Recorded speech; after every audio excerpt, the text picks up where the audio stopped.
Oh, howdy all, grab yourself a beer, it's time for some Path of Exile discussion. With Easter on the way, I thought I'd quickly recap everything about Path of Exile 2 that's known so far. I was actually planning to do this video independently, and then GGG put up their own recap, which is very much worth checking out, and I'll put a link to that down in the description below, because it puts a lot of the trailers in one place, trailers that were a little bit tricky to find because you didn't necessarily know the full extent of what was available. But the key thing that you can sum up with Path of Exile 2 is this screenshot from the very, very end of the official trailer.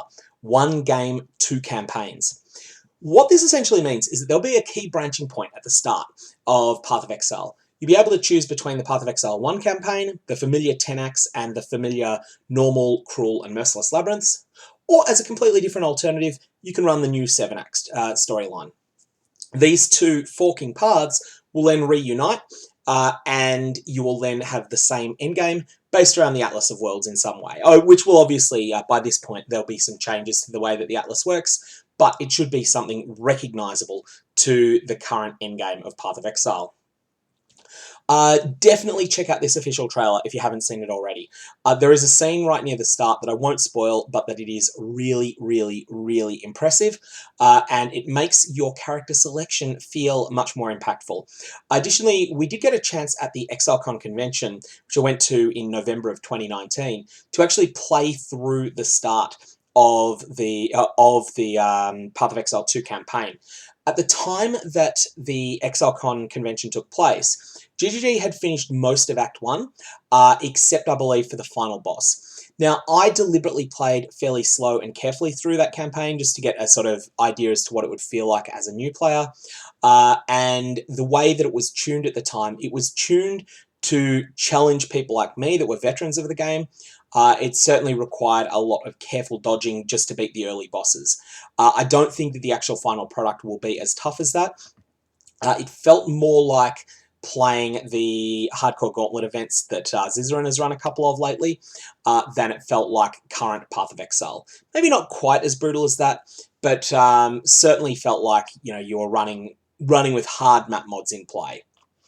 Anyway, there is a gameplay preview video, and this shows some of the shapeshifting functionality that's being added to the game, which also shows up briefly in the official trailer, and also will show off some of the changes that are being made to how support gems work. The most significant things that we've got information on are the new Ascendancy classes and the new skill system. So from the Ascendancy classes, essentially, the way that the storyline is being told in Path of Exile 2, it's 20 years after the events of Path of Exile 1, and the characters that you play in Path of Exile 2's storyline will be new individuals that are in the same character classes that we're familiar with. But because they're new individuals, the new Marauder won't have the option of ascending as a Juggernaut, or as a Chieftain, or as a Berserker. Instead, they'll have 3 new Ascendancies to choose from. The new Ranger will have 3 new Ascendancies to choose from, and so on and so forth.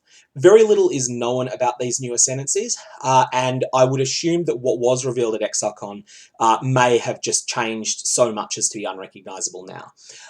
But they definitely looked quite interesting, what we saw in draft form, and I think it's pretty much a given that there will be at least one that's dedicated to shapeshifting builds. There'll be new types of spellcasters, new types of minion builds, all sorts of things that are some tried and tested builds.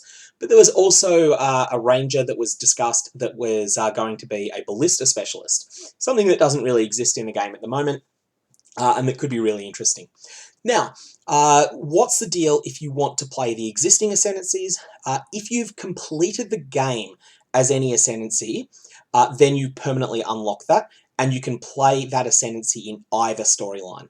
So that means that if you've completed the completed Path of Exile 1's campaign on the Scion Ascendant, then you could play Path of Exile 2's campaign and be a Scion Ascendant. Or you could be whatever the new Scion Ascendancy is called. That's your choice. That's what we were told at the time of Exilecon. I don't know if that's still true.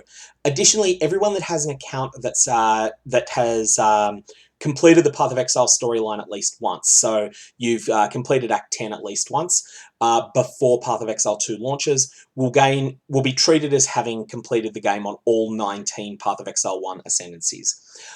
So your choice of character is going to impact your choice of campaign. I don't know how this is going to work in terms of respecing from a Path of Exile 1 Ascendancy to a Path of Exile 2 Ascendancy and vice versa. More information will have to come out on that later. Alternately, maybe GGG will decide that they're not going to stick with that and they're going to give full flexibility to which class you can decide. That's going to be things that will be decided once they get feedback during the beta. The second thing, though, that's really big is the overhaul of the skills. There is a full panel discussing the skill system changes, but fundamentally, item links are moving from gear into skill gems. So what this means is that we're currently, if you pick up, let's say that you're in tier 7 maps, you're running with a 5-linked chess piece, and it's got pretty bad stats on it. If you have a chess piece drop that has considerably better stats, but that is 4-socket 3-linked at the time you loot it, you're stuck in a difficult situation. You can decide, all right, maybe it's worth investing all of the jeweler's orbs and fusing orbs I've got to 5-link this, and maybe I'll even have hit the miracle 6-link, or alternately, maybe I should just hoard my jeweler's orbs and my fusing orbs and wait until I get something that's fantastic. You know, maybe I'll get a unique that's perfect for my build. Maybe a carcass jack will drop from the next monster. And this causes a situation where players often defer upgrading pieces of equipment because their socket, it would break their sockets. GGE want this to change. They want a situation where players feel that there's less of a barrier to upgrading their equipment. And so if you go from, let's say that you have a high Exile drop for you, but it's only 4-linked and you're using a 6-link piece of random loot, you're going to think, well, I want to swap to this high Exile as soon as I can afford to. But in Path of Exile 2, you just swap to high Exile.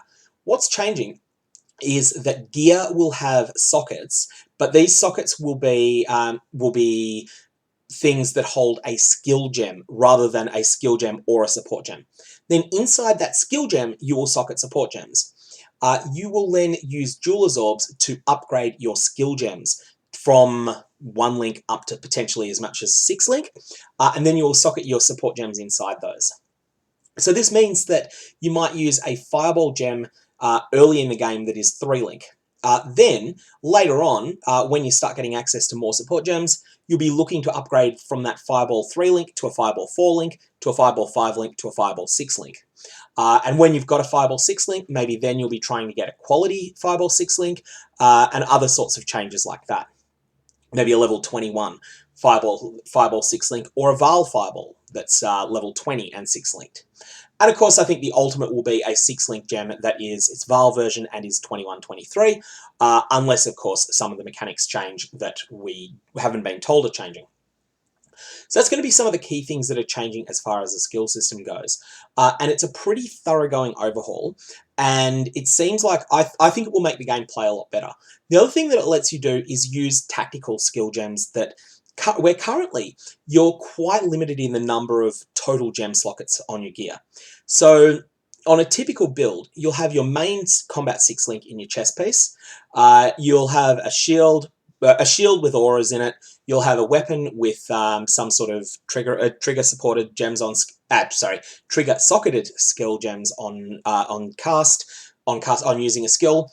Then in your helmet, you'll have some sort of utility. In your boots, you might have a cast when damage taken set up, and in your gloves, you might have various other things like a movement skill. With the Path of Exile 2 system, fitting in situationally outstanding gems like the Void Sphere or Decoy Totem will be a lot easier because you'll have access to a lot more gem slots, and ultimately you can even get these up to be 6-links themselves as well. So you might have a build that is primarily killing monsters with Fireball, but when they're facing a particularly durable boss, they may end up charging up a Flame Blast because they've got a 6-link Flame Blast that they're carrying all the time, and then additionally they may have a 6-link Golem that's supporting them as well. So lots of extra flexibility there. This will also provide quite a bit of character power, so obviously it will require a lot of game balancing around that as well. So a whole lot of information about some of the world building changes that are happening in PoE 2. One of the big ones, something that doesn't really get talked about all that much, is that when you bring up the world map in a zone, you'll know at the moment that, say if you open the map of Act 1, all of the zones are in the same place all the time and they connect the same way. That's going to change. There'll be randomization involved. So what this is going to mean is that, let's again take Act 1. For one player, they might have their coast connecting so that it is northeast of Lion Eyes Watch, and then the next player might have it be northwest of Lion Eyes Watch. Then the tidal river, tidal island might be due east for one player, due west for the other. This will show up, the mini-maps will look different, or sorry, the region maps will look different, and the actual layouts of the zones themselves will be slightly different as well. I think that's just going to be interesting. It's going to make second and subsequent playthroughs feel a little bit different, although it's a pretty small change in my eyes. Additionally, some of the various landscapes they've set up look awesome, and that's something that's gone into with creative director Eric Olofsson discussing it here in Building the World of Path of Exile 2. Again, well worth watching this. It is quite a long video though. There's a whole lot of discussion from Camille, the really beloved composer behind a lot of Path of Exile's sound, and he does a lot of discussion on behind the music. Really does some fantastic work in the music, and I think it doesn't get enough credit. The other thing, if you like Path of Exile's music, there is a YouTuber named Attention, so the letter A followed by the word tension, and they have some fantastic remixes of a bunch of the Path of Exile soundtracks that are fantastic. Next, there are what I think are probably the most important FAQs that people will have. Firstly, that Path of Exile 2 will launch from the same game client as the Path of Exile 1 campaign, which probably means that the minimum specs of the game are going to go up at that time, and will also be available alongside the current campaign, allowing you to choose which storyline you prefer. All your microtransaction purchases from PoE 1 will remain available in PoE 2. Now, there's going to be some major overhauls of what some of the characters look like. So some things, if there's a microtransaction that you feel you are thinking of buying because you want to use it forever, just hold off until you see what it looks like in PoE 2. On the flip side, if you're happy with just buying it for now, then buy it for now. Lastly, there's a little bit of discussion about Path of Exile 2 and a possible beta. Now, the timeline that I'd had in my mind was that, and I think they may be reasonably close to this, is there might be, towards the end of 2021, there might be a non-disclosure agreement locked alpha. So what that means is that the game would be being tested, but it would be invite only, and you would not be allowed to show off the gameplay. So you couldn't stream it, you couldn't record videos of it, and couldn't really talk about it, and probably couldn't even mention the fact that you were in it. The idea of that sort of alpha testing, the NDA-locked alpha testing, is that it's when the game is not yet in a state that GGG are proud of it. They can get some testing on it, and they can do major changes that are needed before it's actually released. Then there'll be some degree of open beta, which will be something, or possibly a closed beta with no non-disclosure agreement. And this is the sort of thing that looks like it'll be happening, well, they're saying 2022 at the earliest. So this could be quite some time off, actually, because saying 2022 at the earliest could even mean that they're not sure they're going to make 2022. But the concept there of the beta that you can talk about is that for the game to get to that point, GGG have to be confident that it doesn't feel like a buggy mess and that it's something that they're proud of before they can really get to an open beta. But when that happens, that will be the key point at which I think all of the Path of Exile streamers will jump ship and start streaming the beta instead. And I think it will just absolutely dominate discussion about the game. So that's basically where we are in Path of Exile 2 information at the moment. You'll notice that there's not a huge amount known, and almost everything that has been discussed in this video was known about if you were watching Exilecon. So nothing really new, but we will have some new information coming in the 3.14 announcement. Now, this is coming on April the 9th for me because I'm in the Australian time zone. But if you're in the American time zone, it'll be April 8th. And I think if you're in Europe, it'll be about midnight on April the 8th, or maybe 1 a.m. on April the 9th, something like that. But you can check the exact time by looking at the Path of Exile official website, and it will have the timeline. It'll have the time until the announcement starts.